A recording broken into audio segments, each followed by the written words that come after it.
ਇਹ ਹਫ਼ਤਾਵਾਰ ਬਾਈਬਲ ਦਾ ਦਰਸੀਵਾਸ Plainfield Christian Science Church Independent ਵੱਲੋਂ ਹੈ, ਜਿਹੜਾ ਨਿਊ ਜਰਸੀ ਅਮਰੀਕਾ ਵਿੱਚ ਹੈ। ਹੋਰ ਮਾਲੂਮਾਤ ਲਈ ਤੁਸੀਂ ਸਾਡੀ ਵੈਬਸਾਈਟ ਵੇਖੋ www.plainfieldcs.com। ਇਹ ਸਬਕ 13 ਦਸੰਬਰ 2020 ਐਤਵਾਰ ਦੇ ਦਿਨ ਹਫ਼ਤੇ ਦੇ ਅਖੀਰ ਉੱਤੇ ਤੁਹਾਡੇ ਪੜ੍ਹਨ ਲਈ ਤਿਆਰ ਕੀਤਾ ਗਿਆ ਹੈ। ਮਜ਼ਮੂਨ: ਰੱਬ ਇਨਸਾਨ ਨੂੰ ਬਚਾਉਣ ਵਾਲਾ। ਸੁਨਹਿਰੀ ਮਤਨ: ਇਮਸਾਲ। ਰੱਬ ਦਾ ਹਰ ਇੱਕ ਸੁਖਨ ਪਾ ਕੇ ਉਹ ਉਹਨਾਂ ਦੀ ਸਿਪਰ ਹੈ ਜਿਨ੍ਹਾਂ ਦਾ ਭਰੋਸਾ ਉਹਦੇ ਉੱਤੇ ਹੈ। ਜਵਾਬੀ ਪੜ੍ਹਾਈ। ਜ਼ਬੂਰ: ਐ ਰੱਬਾ, ਅਸਮਾਨ ਵਿੱਚ ਤੇਰੀ ਸ਼ਫਕਤ ਹੈ, ਤੇਰੀ ਵਫਾਦਾਰੀ ਫਲਕ ਤੀਕਰ ਉੱਚੀ ਹੈ, ਤੇਰੀ ਸੱਚਾਈ ਰੱਬ ਦੇ ਪਹਾੜਾਂ ਵਾਂਗਰ ਹੈ, ਤੇਰੇ ਹੁਕਮ ਬਹੁਤ ਡੂੰਘੇ ਨੇ। ਐ ਰੱਬਾ, ਤੂੰ ਇਨਸਾਨ ਤੇ ਜਾਨਵਰ ਦੋਵਾਂ ਨੂੰ ਮਹਿਫੂਜ਼ ਰੱਖਦਾ ਹੈ। ਐ ਰੱਬਾ, ਤੇਰੀ ਸ਼ਫਕਤ ਕਿੰਨੀ ਕੀਮਤੀ ਹੈ। ਬਨੀ ਆਦਮ ਤੇਰੀਆਂ ਬਾਹਾਂ ਦੇ ਪਰਛਾਵੇਂ ਵਿੱਚ ਪਨਾਹ ਲੈਂਦੇ ਨੇ। ਉਹ ਤੇਰੇ ਘਰ ਦੀਆਂ ਨਿਯਮਤਾਂ ਤੋਂ ਬਹੁਤ ਰੱਜਣਗੇ। ਤੂੰ ਉਹਨਾਂ ਨੂੰ ਆਪਣੀ ਖੁਸ਼ੀ ਦੇ ਦਰਿਆ ਵਿੱਚੋਂ ਪਿਲਾਵੇਂਗਾ, ਕਿਉਂ ਜੇ ਹਯਾਤੀ ਦਾ ਚਸ਼ਮਾ ਤੇਰੇ ਕੋਲ ਹੈ। ਤੇਰੇ ਨੂਰ ਦੇ ਪਾਰੋਂ ਅਸੀਂ ਲੋ ਵੇਖਾਂਗੇ। ਤੇਰੇ ਪਛਾਣਨ ਵਾਲਿਆਂ ਉੱਤੇ ਤੇਰੀ ਸ਼ਫਕਤ ਹਮੇਸ਼ਾ ਦੀ ਹੋਵੇ ਤੇ ਨੇਕ ਦਿਲਾਂ ਉੱਤੇ ਤੇਰੀ ਸਦਾਕਤ। ਦਰਸੀਵਾਸ ਬਾਈਬਲ ਵਿੱਚੋਂ। ਜ਼ਬੂਰ: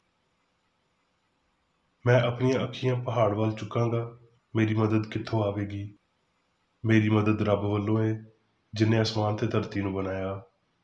ਉਹ ਤੇਰੇ ਪੈਰ ਨੂੰ ਤਿਲਕਣ ਨਾ ਦੇਵੇਗਾ, ਤੇਰਾ ਮੁਹਾਫਜ਼ ਉਂਘਣ ਵਾਲਾ ਨਹੀਂ। ਵੇਖ, ਉਹ ਨਾ ਉਂਘੇਗਾ ਨਾ ਸੌਵੇਗਾ। ਰੱਬ ਤੇਰਾ ਮੁਹਾਫਜ਼ ਹੈ, ਰੱਬ ਤੇਰੇ ਸੱਜੇ ਹੱਥ ਵੱਲ ਤੇਰਾ ਨਿਗਹਿਬਾਨ ਹੈ। ਨਾ ਸੂਰਜ ਦਿਨ ਨੂੰ ਤੈਨੂੰ ਨੁਕਸਾਨ ਪਹੁੰਚਾਵੇਗਾ, ਨਾ ਚੰਨ ਰਾਤ ਨੂੰ। ਰੱਬ ਹਰ ਬਲਾ ਤੋਂ ਤੈਨੂੰ ਮਹਿਫੂਜ਼ ਰੱਖੇਗਾ ਤੇ ਤੇਰੀ ਜਾਨ ਨੂੰ ਮਹਿਫੂਜ਼ ਰੱਖੇਗਾ। ਰੱਬ ਤੇਰੀ ਆਮਦ ਰਫਤ ਵਿੱਚ ਹੁਣ ਤੋਂ ਹਮੇਸ਼ਾ ਤੀਕਰ ਤੇਰੀ ਹਿਫਾਜ਼ਤ ਕਰੇਗਾ। ਤਵਾਰੀਖ: ਤੇ ਆਸਾ ਨੇ ਉਹੀ ਕੀਤਾ ਜੋ ਖੁਦਾਵੰਦ ਉਹਦੇ ਰੱਬ ਦੇ ਨੇੜੇ ਚੰਗਾ ਤੇ ਠੀਕ ਸੀ, ਕਿਉਂ ਜੇ ਉਹਨੇ ਅਜਨਬੀ ਮਜ਼ਬਿਆਂ ਤੇ ਥਾਵਾਂ ਨੂੰ ਦੂਰ ਕੀਤਾ ਤੇ ਲਾਟਾਂ ਨੂੰ ਢਾਹ ਦਿੱਤਾ ਤੇ ਯਸੀਰਤਾਂ ਨੂੰ ਵੱਢ ਦਿੱਤਾ ਤੇ ਯਹੂਦਾ ਨੂੰ ਹੁਕਮ ਦਿੱਤਾ ਵੀ ਖੁਦਾਵੰਦ ਆਪਣੇ ਰੱਬ ਦੇ ਤਾਲਬ ਹੋਣ ਤੇ ਸ਼ਰੀਅਤ ਤੇ ਫਰਮਾਨ ਉੱਤੇ ਅਮਲ ਕਰਨ।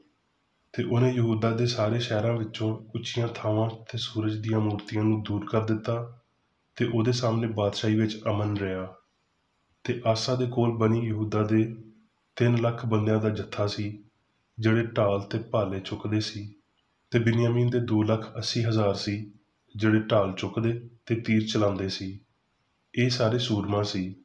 ਤੇ ਉਹਨਾਂ ਦੇ ਮੁਕਾਬਲੇ ਵਿੱਚ ਜ਼ਾਰਾ ਕੁਸ਼ੀ 10 ਲੱਖ ਦੀ ਫੌਜ ਤੇ 300 ਰੱਥਾਂ ਨੂੰ ਲੈ ਕੇ ਨਿਕਲਿਆ ਤੇ ਮਰੀਸਾ ਵਿੱਚ ਆਇਆ। ਤੇ ਆਸਾ ਉਹਦਾ ਮੁਕਾਬਲਾ ਕਰਨ ਨੂੰ ਗਿਆ ਤੇ ਉਹਨਾਂ ਨੇ ਮਰੀਸਾ ਦੇ ਵਿੱਚ ਸਫਾਤਾ ਦੀ ਵਾਦੀ ਵਿੱਚ ਲੜਾਈ ਲਈ ਤਿਆਰੀ ਕੀਤੀ। ਤੇ ਆਸਾ ਨੇ ਖੁਦਾਵੰਦ ਆਪਣੇ ਰੱਬ ਅੱਗੇ ਮਿੰਨਤ ਕੀਤੀ ਤੇ ਆਖਿਆ, ਐ ਖੁਦਾਵੰਦ, ਜ਼ੋਰ ਵਾਲੇ ਤੇ ਮਾੜੇ ਦੇ ਵਿਚਕਾਰ ਮੁਕਾਬਲੇ ਲਈ ਮਦਦ ਕਰਨ ਨੂੰ ਤੇਰੇ ਸਿਵਾ ਦੂਜਾ ਹੋਰ ਕੋਈ ਨਹੀਂ। ਐ ਖੁਦਾਵੰਦ ਸਾਡੇ ਰੱਬ, ਤੂੰ ਸਾਡੀ ਮਦਦ ਕਰ, ਕਿਉਂ ਜੇ ਅਸੀਂ ਤੇਰੇ ਉੱਤੇ ਭਰੋਸਾ ਰੱਖਦੇ ਹਾਂ ਤੇ ਤੇਰੇ ਨਾਂ ਨਾਲ ਇਸ ਜੱਥੇ ਦਾ ਮੁਕਾਬਲਾ ਕਰਨ ਆਏ ਹਾਂ। ਤੂੰ ਐ ਖੁਦਾਵੰਦ ਸਾਡਾ ਰੱਬ ਹੈ, ਇਨਸਾਨ ਤੇਰੇ ਮੁਕਾਬਲੇ ਵਿੱਚ ਗਾਲਬ ਨਾ ਹੋ ਸਕੇ। ਇਸ ਲਈ ਖੁਦਾਵੰਦ ਨੇ ਆਸਾ ਤੇ ਯਹੂਦਾ ਦੇ ਸਾਹਮਣੇ ਕੂਸ਼ੀਆਂ ਨੂੰ ਮਾਰਿਆ ਤੇ ਕੂਸ਼ੀ ਨੱਸ ਗਏ। ਤੇ ਆਸਾ ਤੇ ਉਹਦੇ ਲੋਕਾਂ ਨੇ ਉਹਨਾਂ ਨੂੰ ਜਰਾਰ ਤੀਕਰ ਰਗੇਦਿਆ ਤੇ ਕੂਸ਼ੀਆਂ ਵਿੱਚੋਂ ਇੰਨੇ ਮਾਰੇ ਗਏ ਭਈ ਉਹ ਫੇਰ ਸੰਭਲ ਨਾ ਸਕੇ, ਕਿਉਂ ਜੇ ਉਹ ਖੁਦਾਵੰਦ ਤੇ ਉਹਦੇ ਜੱਥੇ ਦੇ ਸਾਹਮਣੇ ਹਲਾਕ ਹੋਏ ਤੇ ਉਹ ਬਹੁਤ ਸਾਰਾ ਲੁੱਟ ਦਾ ਮਾਲ ਲੈ ਆਏ। ਯਸਾਇਆ: ਤੂੰ ਨਾ ਡਰ, ਕਿਉਂ ਜੇ ਮੈਂ ਤੇਰੇ ਨਾਲ ਹਾਂ। ਹਰਾਸਾ ਨਾ ਹੋ, ਕਿਉਂ ਜੇ ਮੈਂ ਤੇਰਾ ਰੱਬ ਵਾਂ।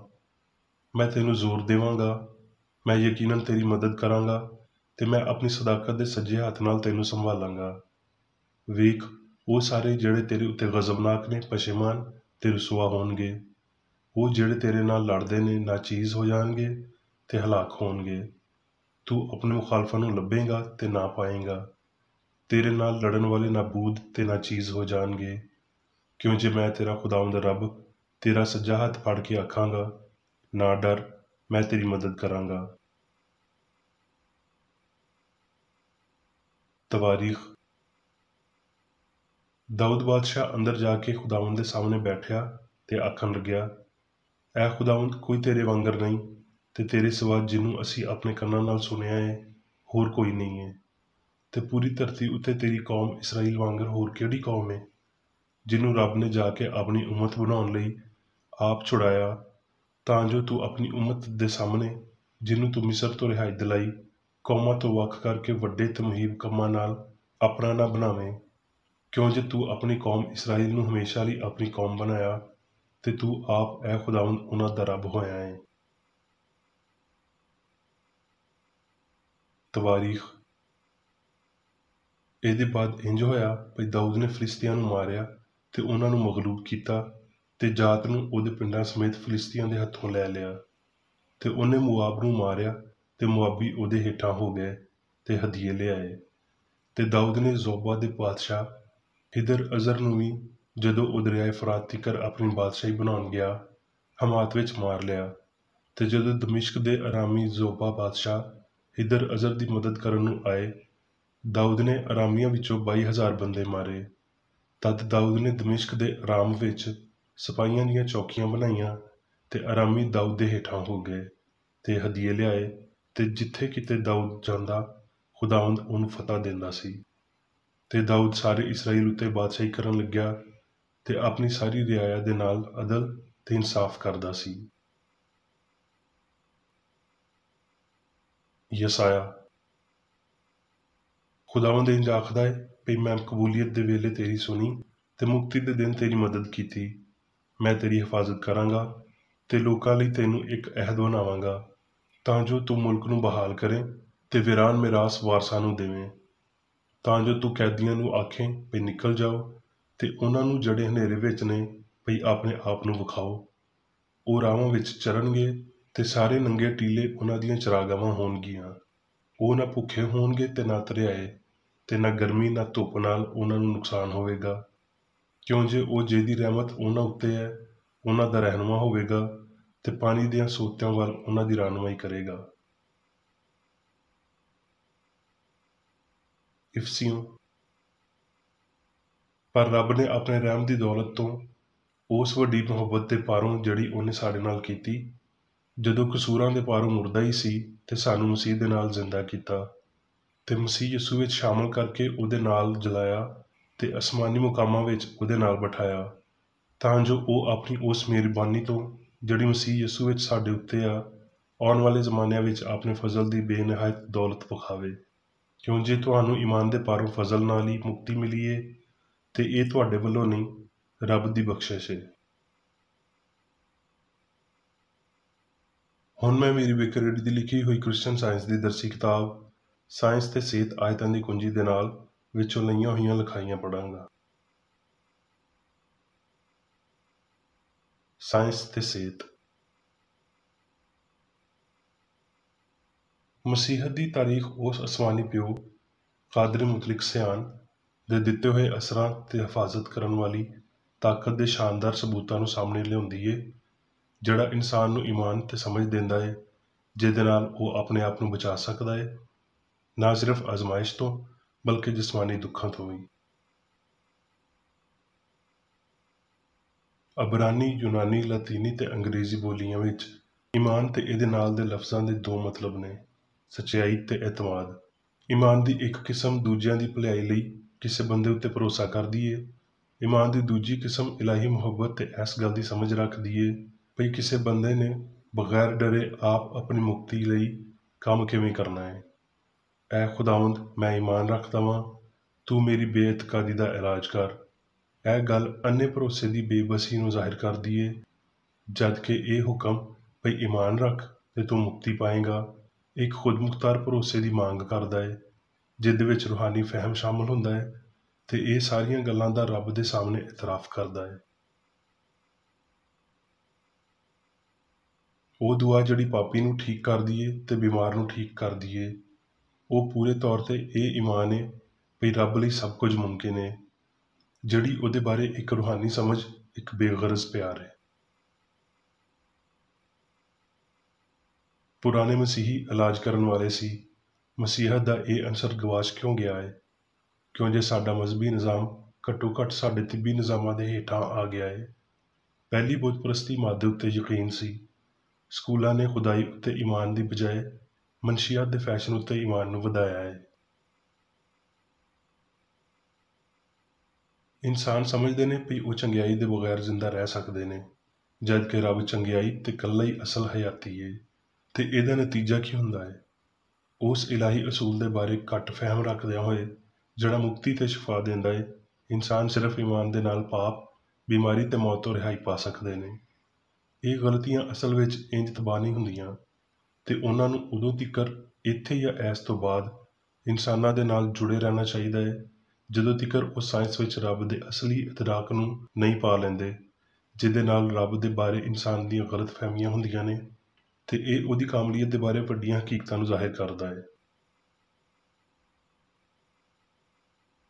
ਰੱਬ ਦੀ ਬਚਾਉਣ ਵਾਲੇ ਅਸੂਲ ਦੇ ਤੌਰ ਤੇ ਜਾਂ ਇਲਾਹੀ ਪਿਆਰ ਦੀ ਬਜਾਏ ਬਦਨ ਨੂੰ ਮੁਕਤੀ ਦੇਣ ਵਾਲੇ ਦੇ ਤੌਰ ਤੇ ਤਸ਼ਰੀਹ ਕਰਦਿਆਂ ਹੋਏ, ਅਸੀਂ ਇਸਲਾਮਾਂ ਦੀ ਬਜਾਏ ਮਾਫੀ ਦੇ ਪਾਰੋਂ ਮੁਕਤੀ ਨੂੰ ਲੱਭਣਾ ਜਾਰੀ ਰੱਖਦੇ ਹਾਂ, ਤੇ ਰੂਹ ਦੀ ਬਜਾਏ ਮਾਦੇ ਵੱਲ ਤਵੱਜੋ ਕਰਦਿਆਂ ਹੋਏ ਬਿਮਾਰੀ ਦਾ ਇਲਾਜ ਕਰਦੇ ਹਾਂ। ਜਿਵੇਂ ਵੀ ਕ੍ਰਿਸਚਨ ਸਾਇੰਸ ਦੇ ਇਲਮ ਦੇ ਪਾਰੋਂ ਇਨਸਾਨ ਉੱਚੇ ਫਹਿਮ ਤੀਕਰ ਅੱਪੜਦੇ ਨੇ, ਉਹ ਮਾਦੇ ਦੇ ਪਾਰੋਂ ਨਹੀਂ ਬਲਕਿ ਅਸੂਲ ਯਾਨੀ ਰੱਬ ਤੋਂ ਸਿੱਖਦੇ ਨੇ ਵੀ ਮਸੀਹ ਯਾਨੀ ਸੱਚਾਈ ਨੂੰ ਮੁਕਤੀ ਦੇਣ ਵਾਲੀ ਤੇ ਸ਼ਿਫਾ ਦੇਣ ਵਾਲੀ ਤਾਕਤ ਦੇ ਤੌਰ ਤੇ ਕਿਵੇਂ ਜ਼ਾਹਿਰ ਕੀਤਾ ਜਾਵੇ। ਮਿਸਰ ਵਿੱਚ ਇਹ ਸਿਆਣ ਹੀ ਸੀ ਜਿਹਨੇ ਇਸਰਾਈਲੀਆਂ ਨੂੰ ਵਬਾਵਾਂ ਉੱਤੇ ਯਕੀਨ ਕਰਨ ਤੋਂ ਬਚਾਇਆ। ਬੀਆਬਾਨ ਵਿੱਚ ਪੱਥਰਾਂ ਤੋਂ ਪਾਣੀ ਦੇ ਚਸ਼ਮੇ ਵਗੇ ਤੇ ਮਨ ਅਸਮਾਨ ਤੋਂ ਵਰਿਆ। ਇਸਰਾਈਲੀਆਂ ਨੇ ਪਿੱਤਲ ਦੇ ਸੱਪ ਉੱਤੇ ਨਜ਼ਰ ਕੀਤੀ ਤੇ ਪੂਰੀ ਤਰ੍ਹਾਂ ਇਸ ਗੱਲ ਉੱਤੇ ਯਕੀਨ ਰੱਖਿਆ ਭਈ ਉਹ ਜ਼ਹਿਰੀਲੇ ਸੱਪਾਂ ਦੇ ਡੰਗਾਂ ਤੋਂ ਸ਼ਿਫਾ ਪਾ ਰਹੇ ਸੀ। ਕੌਮ ਦੀ ਖੁਸ਼ਹਾਲੀ ਵਿੱਚ ਮੌਜਜ਼ਿਆਂ ਨੇ ਇਬਰਾਨੀਆਂ ਨੂੰ ਫਤਹਿਯਾਬੀ ਦਿਵਾਈ, ਪਰ ਜਿੱਦਾਂ ਹੀ ਉਹ ਅਸਲੀ ਖਿਆਲ ਤੋਂ ਦੂਰ ਹੋਏ, ਉਹਨਾਂ ਦੀ ਬਰਬਾਦੀ ਸ਼ੁਰੂ ਹੋ ਗਈ।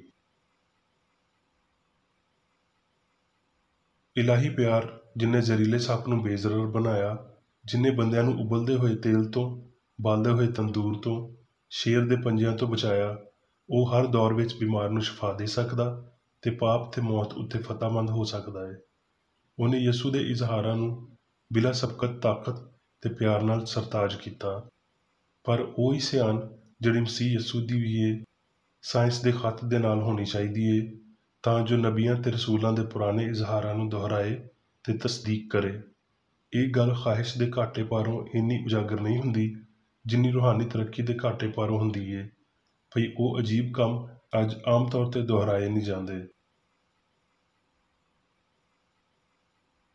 ਜੇ ਬਿਮਾਰੀ ਅਸਲੀ ਹੈ ਤੇ ਇਹ ਲਾਫਾਨੀਅਤ ਨਾਲ ਤਾਲੁਕ ਰੱਖਦੀ ਹੈ, ਜੇ ਸੱਚੀ ਹੈ ਤੇ ਇਹ ਸੱਚਾਈ ਦਾ ਹਿੱਸਾ ਹੈ। ਪਰ ਜੇ ਪਾਪ ਤੇ ਬਿਮਾਰੀ ਵਹਿਮ ਨੇ ਤੇ ਇਸ ਫਾਨੀ ਸੁਪਨੇ ਜਾਂ ਵਹਿਮ ਤੋਂ ਜਾਗਣਾ ਸਾਨੂੰ ਸਿਹਤਮੰਦੀ, ਪਾਕੀਜ਼ਗੀ ਤੇ ਲਾਫਾਨੀਅਤ ਦਿੰਦਾ ਹੈ। ਇਹ ਜਾਗਣਾ ਮਸੀਹ ਦਾ ਆਉਣਾ ਹੈ, ਸੱਚਾਈ ਦਾ ਵੇਲੇ ਤੋਂ ਪਹਿਲਾਂ ਇਜ਼ਹਾਰ, ਜਿਹੜਾ ਗਲਤੀ ਨੂੰ ਬਾਹਰ ਕੱਢਦਾ ਤੇ ਬਿਮਾਰ ਨੂੰ ਠੀਕ ਕਰ ਦਿੰਦਾ ਹੈ। ਇਹ ਉਹ ਮੁਕਤੀ ਹੈ ਜਿਹੜੀ ਰੱਬ, ਇਲਾਹੀ ਅਸੂਲ, ਉਸ ਮੁਹੱਬਤ ਪਾਰੋਂ ਮਿਲਦੀ ਹੈ ਜਿਹਨੂੰ ਯਿਸੂ ਨੇ ਜ਼ਾਹਿਰ ਕੀਤਾ ਹੈ।